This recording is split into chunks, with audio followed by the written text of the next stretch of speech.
get our fan out. It's hot in Miami. It's hot in Miami. It's so good to see you. Oh. It's wonderful to see you, Jennifer Johns. Darling. Always. JenniferJohnsLive.com. Honey. We're going to give it a couple seconds and let folks begin to get into the broadcast, to see us, to be aware of our presence and our magnificence. We listen to some good house music, some good energy. Ah, goodness. What an interesting time we are in, huh?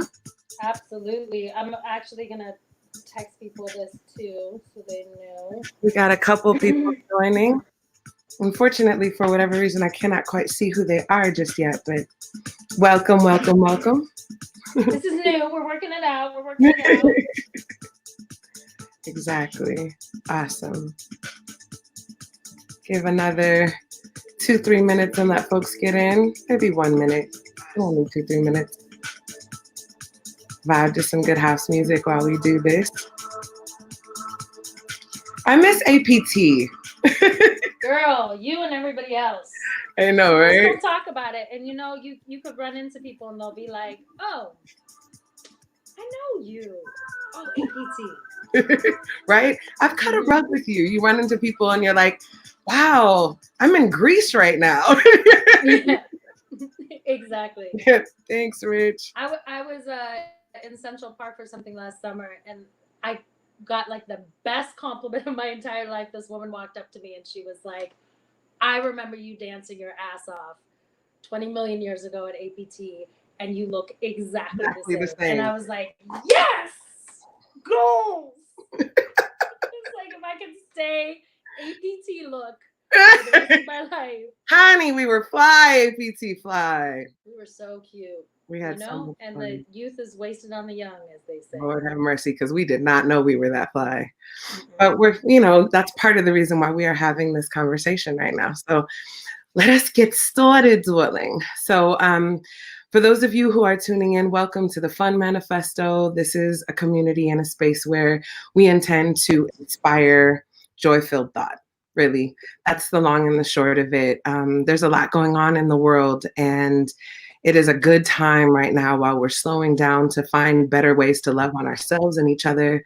And I really wholeheartedly believe that we have answers to one another's questions if we can just be open and vulnerable enough to share what we have. And so I'm really, really grateful and excited to introduce you all to a dear friend of mine, Miss Dinna Alexanyan. Dinna is a marriage and family therapist. She is also one of my best friends in the world. And she has a really awesome organization called Cyberite, which is a nonprofit that takes care of dancers and loves on them tremendously. And I've watched her transform some folks' lives through her work there as well.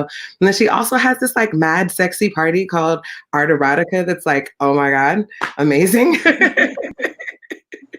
And she has also talked me off of many a ledge. And one of the ways that Dinna has helped me talk myself off a ledge really is to give me some science behind how my brain works and how trauma comes in and how it works with the chemical experiences.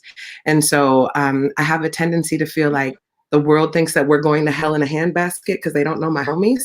And that's a part of what the Fun Manifesto is here to do, is introduce you to the homies.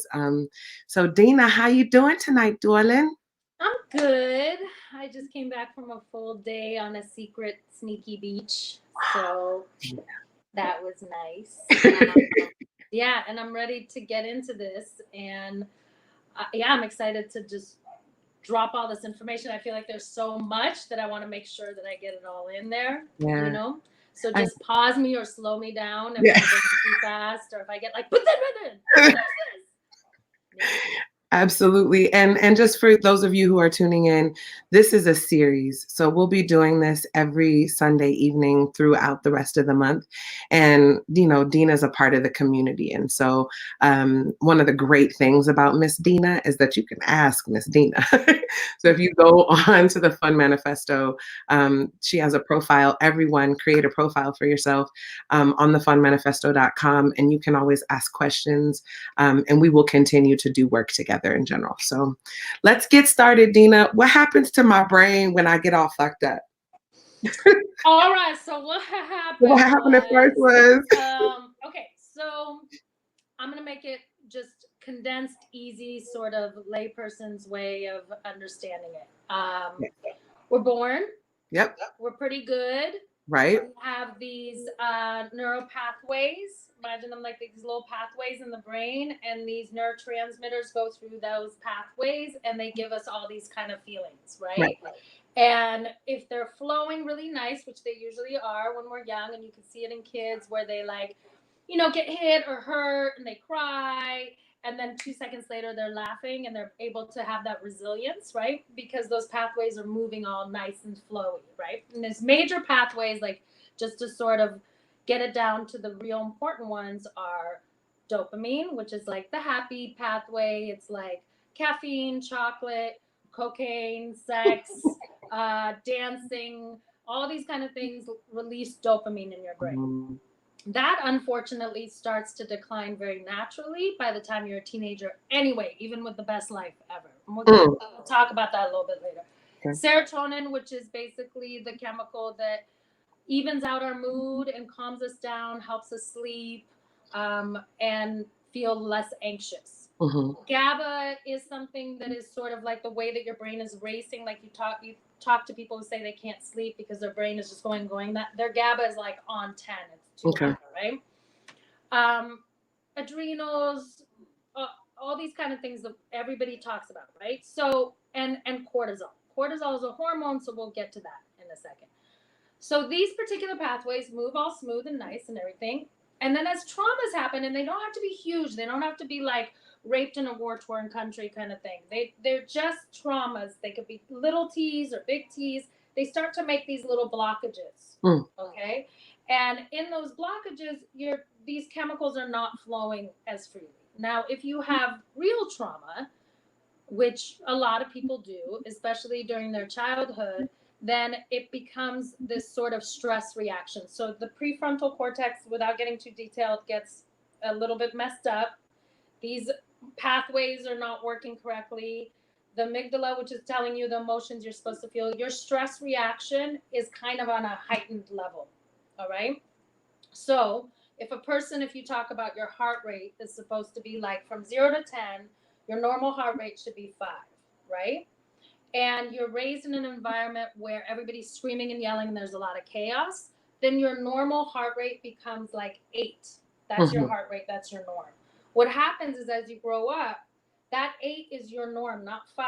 When you're at 5, which is peaceful and calm, you actually feel like something's wrong and you feel a little depressed. And then you'll create, this is where we recreate trauma. We create for drama in order to get us at an 8 because that's where we feel normal and alive. And then it's not until like a 12 or 13 or something like that are you actually feeling like stressed out. Okay? So cortisol is the flight or fight hormone, right? So it's a stress hormone that gets released. Normally on a healthy individual, between 6 and 8 in the morning, it peaks the highest. It wakes you up. That's a normal thing that wakes you up.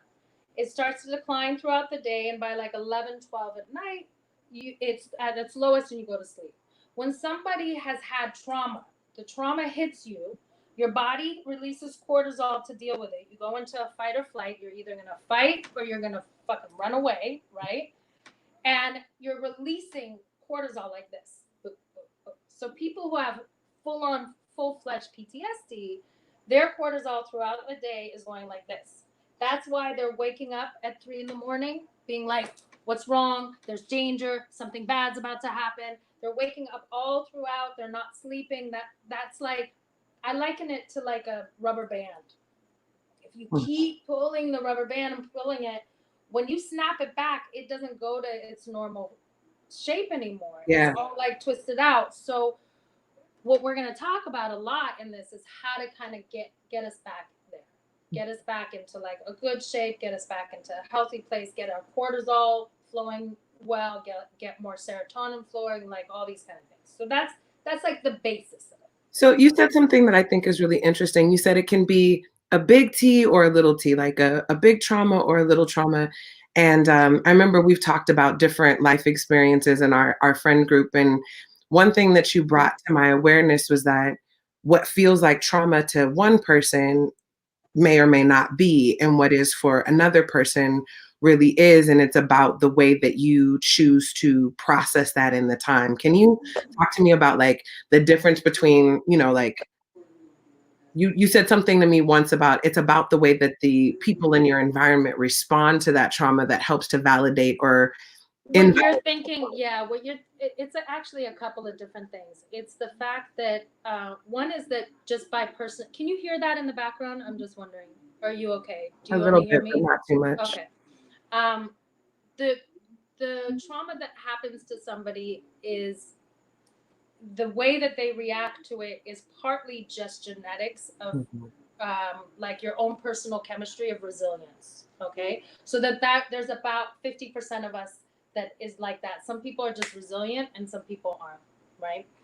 But what you're talking about specifically is when we talked about sexual abuse and how there's the trauma of the abuse is actually much less impactful than the way that the caregiver responds when you disclose the abuse.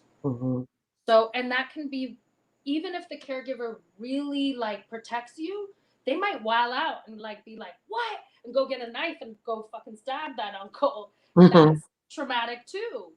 They protect you. And then there's the caregiver that just is like, shh, don't say anything. I don't want to hear that.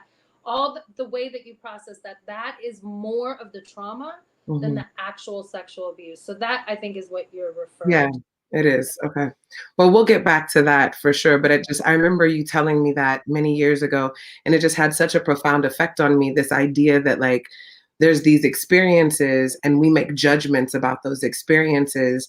And then the chemicals that are released in our brain, like when we have a level of healing around the way that we think as we get older, we're able to help heal those traumas. You know what I mean? So like in my mind, I'm like, wow, I've had things that maybe when I think about war-torn countries and rape in a war-torn country, that hasn't been my experience. So maybe my trauma isn't a really big deal, right? But it's about the way that I have processed it that is a big deal. It's my experience. Yeah. Keep going here. I'm texting them in the back to close their door because your voice is reverberating. Oh. Nora, the voice.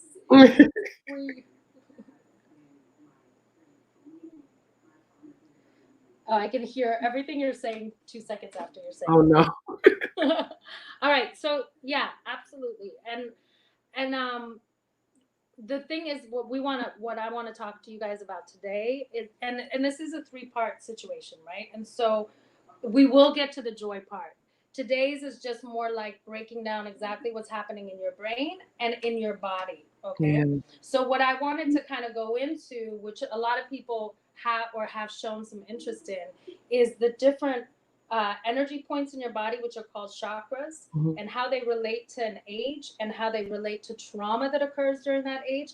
And it's interesting, Jen, because not to get like nerded out too much, but the same thing that I'm going to talk about with the meridians and the chakras is actually completely parallel to like Erickson, who was a famous psychologist that talked about developmental stages. It's all tied together. None of it is like woo-wooed out there. It's all tied together. But I think that for the sake of our audience, it helps to think about it as energy points, at least I hope, So go ahead, Crunchy, I think I can handle it. So we're going to start with talking about the root chakra. And the root chakra is associated with the age of 2 years old, okay? It's just for people who don't know what chakras are, they're energy points, meridians in the body. Okay, and the first one that we're talking about is the root, is literally like the root. Okay. Girl, show them. So that is associated with the color red, and it's associated with age 2, and I'll get to why it starts at 2 years old when we go up a little bit. And the root chakra is literally the foundation of your life. It's the root of your life, right? And it's where your experience of, you start to understand like trust of your parents, but also trust of like the universe, the world. Do I have enough food? Do I have shelter? Do I have water? Do I have the basics? These are like the basic foundational stuff, right? So if somebody had a really fucked up 2 years old root area, maybe they went through like massive poverty, maybe they were uprooted in an immigration, maybe or they were refugee, whatever it is, right? That root chakra will get destabilized. And if we don't start the work there, we can't move up, and I'll explain the other ones, right?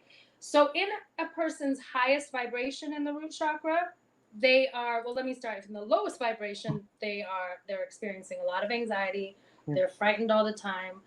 They worry when food is going to come. They hoard. The pandemic is perfect example of this. And there was a joke on social media about like people hoarding toilet paper because they're all affected in their root chakra. Are we going to have enough food? Are we going to have enough water? Are we safe? Are we, all this stuff. So in your lowest vibration, you're freaked out. You're hoarding everything. It's never enough. You don't know when the next paycheck is coming. You don't know how you're going to get food. You don't know how you're going to get water, whatever, right? In my lowest vibration of the root chakra, everybody who knows, who's ever traveled with me, don't fucking touch my water. My water. Don't touch my water. That's my bottle of water, and I'm gonna have 3 more because I don't care if the electricity goes out. I don't care if we don't have food. I don't care if we have anything, as long as I have my water, right? In the highest vibration, that person is chilling. They believe in abundance. They believe the money will come. They believe everything will come. They're never really panicky when they're hungry. They're not panicky when they're thirsty. They just feel a calm security. Yeah. Okay. So the next one, do you have any questions on that? No. Okay. The next one is orange, and it's the sacral one, right? And that one is it's your sexual organs. So in some sense, it is your sexuality, but it is really more about creativity, what you create from that womb space.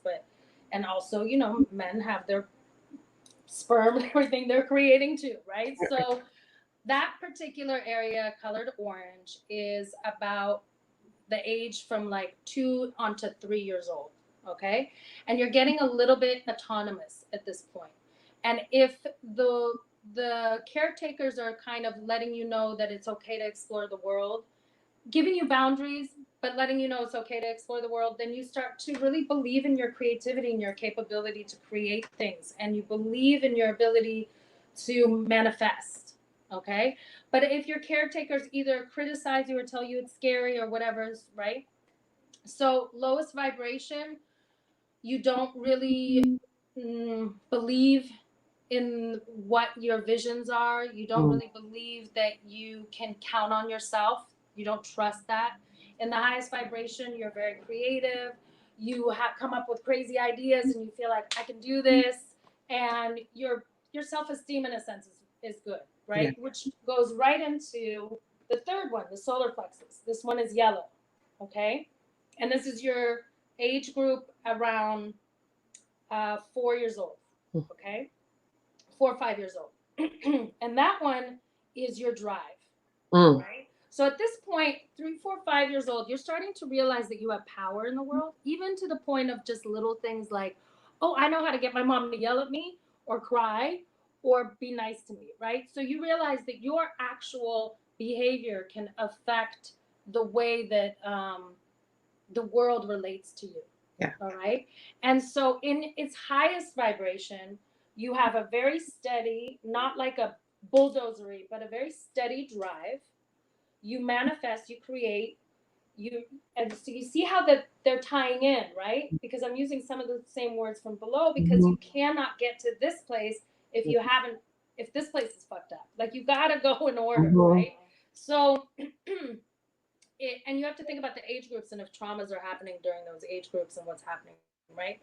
So in the highest vibration, you know how to create things, you know how to make things happen, you have a very steady drive. In the lower vibration, you have no idea what you want. Mm. You don't believe in yourself at all. Your self-esteem is super low. And also in some ways, they say in the lower vibration that you're just extremely materialistic. Mm. Okay. Now, materialistic seems like it's someone who's focused on success. So wouldn't that be good? But the reality is that when you're that materialistic, you're usually very insecure, you know? So that's the third one. All right. And that's about 4 or 5 years old. And then we go into the heart. And the heart is 6 to 12 years old. Okay. And this color is green. And when you're in this space of your heart chakra, you're starting to understand what's right and wrong, what's good and bad. You're starting to also understand how important it is to connect with other people and trust them, and right. But when people get harmed in that area, in their lowest vibration, they actually lose complete empathy and like sociopathic, or they really can't attach. They have major problems with relationships. And in a higher vibration, of course, you're living in like loving compassion. So before I go on, I just want to say that the reason these three are from 2 to 6 years old is because 2 to 6 years old are your formative years. And I know people hear a lot about that. So those are the years that your brain waves are in what's called the theta brainwave. And theta brainwave is, there's delta, which is totally asleep, and then there's theta where you're kind of half asleep and you're just sort of starting to wake up. Okay. Alpha, I think it's next one is alpha is like Reiki, yoga, this and that. Beta is like awake, and GABA is like learning something new. Okay. So when you're in that theta state, when you're half asleep, it's also when theta healing is done, when hypnosis is done as well. And it's because your brain waves are like a sponge. And 2 to 6 years old, majority of the time, you're in a theta brainwave. And that is your formative years. And what happens in those years, it's like you just absorbed it in, and it becomes your pathological belief system. It becomes your narrative. It becomes all these things. So it's super important to focus on those things. And ironically, or coincidentally, those three chakras, 70% of the population lives in those chakras. Is sort of stuck in those chakras. Only 4% is in the heart chakra, because if you were 100% in the heart chakra, you couldn't really live in this society. You'd be like Mother Teresa or something. You would just have to be in a space where you were allowed to just be like, I love you, you know. So that's the heart one. That's 6 to 12. And then we go into the other 27% of the population who has healed these things and is able to go into, well, actually that's later after the throat. So the throat is blue. The throat is your voice. The throat is from 12, 13 to 19 years old is when it starts to develop. And of course, that's when you find your voice and your ability to express yourself and stand up for yourself. And if you were younger and you were told to shut the fuck up, or that's not important, or I don't want to hear that, then it can be very wounded. If you're let to say anything you want, it could also be wounded, you know? So in its highest vibration, you're very articulate. You believe in the words that you speak. You think about what you speak. In its lowest vibration, you maybe even go mute. And you know, we talked about this, like certain traumas will happen where people go mute. And also there's people, and I'm sure some people can relate to this, like grown adults that talk like this. They talk like they're like little kids, you know? Or a lot of women up talking, like, I was walking down the street, like all this voice stuff, right? Or even really, really mentally ill people like schizophrenics, they talk a little weird, if you know. This is all the throat chakra stuff. And then when you are able to kind of clear through all these things, then, only then can you start to get into this higher consciousness and self-actualization and real, like, grounded, positive confidence. And that goes into the indigo, the third eye, and then the crown chakra. So that's kind of the breakdown of the chakras and how they relate to developmental stages and trauma. And so that's that portion. Wow. Yeah. I am so grateful to have you as my friend to share things like this with me. I'm going to see if I can find where people are making comments. If you guys have any questions, feel free to drop them in the comments, and ask us whatever you would like to ask us, because we want to hear from you. And I won't say ask us, I don't know anything. But You know so much. what I'm realizing is that I also lost you on my screen. Here we are. So if you all have any questions, feel free to drop those questions either on the Fun Manifesto chat or in the chat. Auntie J says that was great. Do you have any questions, Auntie J? My question is, so you grow up, you have these experiences. You know, I'm like fast tracking the joy. So I know we're gonna get there. I know we're gonna get there. I know we're gonna get there. But you have these experiences and you're worn out. Like we've talked about adrenal burnout. Yeah. Can you explain to me, explain to the adrenal, like you talked about it, but like explain this, because I feel like there's a whole population of people, like we've talked about Black Americans, you know, and immigrants and so forth, that you reach this space where you're so overwhelmed that you create the trauma in your life such that you don't really know how to find that light. Like, what would be your suggestion for someone who's like, you see spinning like that? Like, what do you tell them? Girl, you just asked me like 30 questions. No, I didn't, Dinna. Yeah, because there's so many details to this. And next week, just so you guys know, like the kind of the order of events is that we break down the basics today. Next week we'll talk about adrenal burnout and self-care.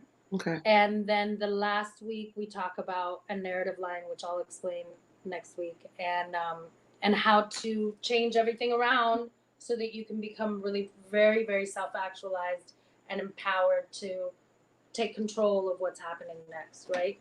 But in your question, I mean, one is the adrenal burnout, just so people even though we'll talk about this some more next week, but it's similar to what I was talking about before, where you're pulling the rubber band. So what's interesting is that we don't really notice it when we're younger, right? So let's say you had like full on trauma, craziness growing up. Then you're in your 20s and you just have a drama filled life. And you can fucking tolerate like the craziest shit and still get up in the morning and go to work and do your thing and be like, you know, and even well into your 30s. And there's something that happens, if it is hormonal or it's just too much or your body starts breaking down, but somewhere in your late 30s, I would say that there's just a break.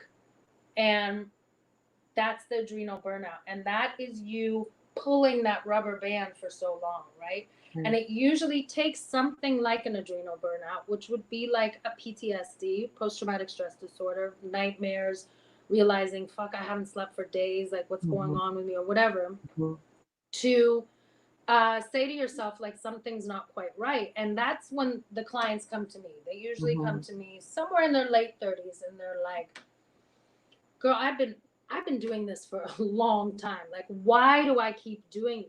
And it's a realization. The ones that don't realize it, yeah, that's their homeostasis. That's their norm, and they're familiar with it, and they're okay. They don't know anything else. Couple of few people, they start to see other things around them, and they're like, oh, wait a second, there is another quality of life. I can have another quality of life, you know? So that's when they're like, why do I keep doing this? And what people need to understand is that the way the brain is wired is that we will re-traumatize ourselves over and over and over again as a way of processing trauma.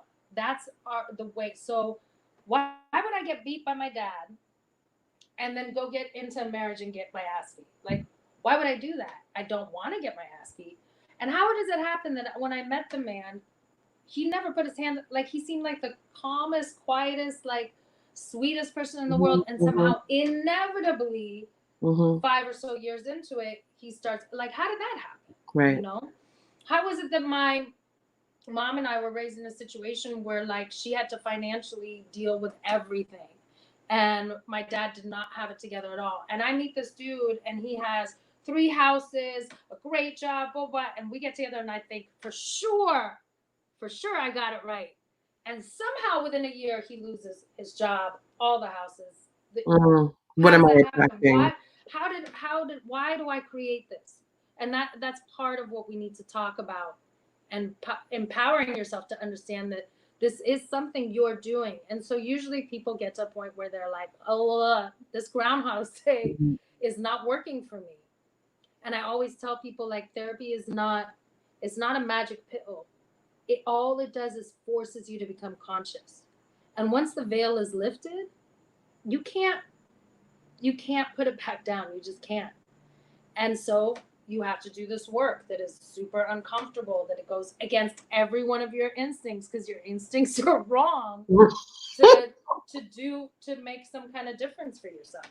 But you got to really believe, and we talked about this before, that you deserve it, that you deserve a better quality of life. That I think is one of the things that I think maybe that was at the core of what I was asking about, like being gentle with yourself. You know, one of the things that I think I've learned most from you in our friendship is that you have a right to desire fun and pleasure and joy, Yeah. and that in the process of creating that for yourself, you have work to do. And so, but you have to know that you deserve it. You have to know that you're worth it. And it's not, that comes from inside, you know, that's not something that anyone else can give you. I can't tell you that you're worth it. I mean, I'm sure you have dear friends, you know, who you have acted the fool in front of, and they know that you deserve more, but you have to make that choice. Is just a real thing. So I'm really excited. I've been through the workshop that she's about to walk y'all through, like all the stuff you about to rock, y'all about to catch your whole life. And I want you to be ready, Lord. And I want you guys to experience it. Don't worry about so much taking notes and things like that, because at the end of it, I'll post the whole big workbook that's like 80 pages long with the resources. And It's all that amazing. stuff. So you don't have to.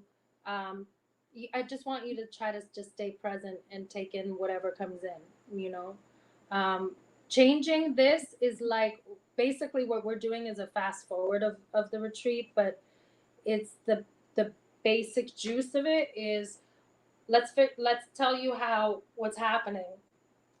Let's evaluate the problem and how we can resolve it. But more importantly, how can we get to the foundation so that you can get into a place where you're like actually excited, like, Mhm. oh, I figured out now why all this happened. Let me look forward and be like, what do I want to make happen Yep. next? Yep. If I'm the curator. Yep. So we're going to empower you guys to get to a place where you realize like joy, pleasure, all these things are your choice. You can make this happen. Even if 50% of your brain is genetic and both your parents are all wackadoodle and fucked up, we still have this other 50%. And we can knock that one out, you know? Yeah. I'm so excited. Like I think that this is such a perfect time to do this. If you are watching this right now, you've called this conversation that you're watching into being. You have asked the universe to help you figure out some kind of way to transform your circumstances. And so I hope that you give yourself the gift of being consistent and present with this conversation and learning what there is to learn. And when Dinna posts that big old opus situation of a resource at the end, you're going to be really blessed by it. So definitely make sure that you are tuned into the Fun Manifesto every Sunday evening at 7. And then we got Auntie J on Wednesday. That's my aunt. And again, part of the reason I wanted to create the Fun Manifesto is because I feel like the world thinks we're going to hell in a handbasket because they don't know my people. And my aunt, my aunt wrote a really awesome book called Mirroring Your Vision, where she just helps you to get really basic about what it is that you want in your life and how to share that. And so, or how to manifest it rather.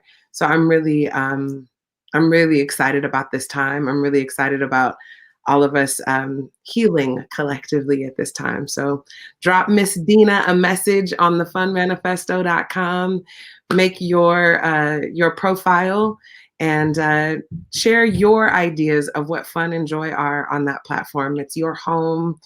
It's your space to be yourself with love and with light. We're not talking politics, no drama. I'm not talking about who killed who, none of that. We're talking about only light and love.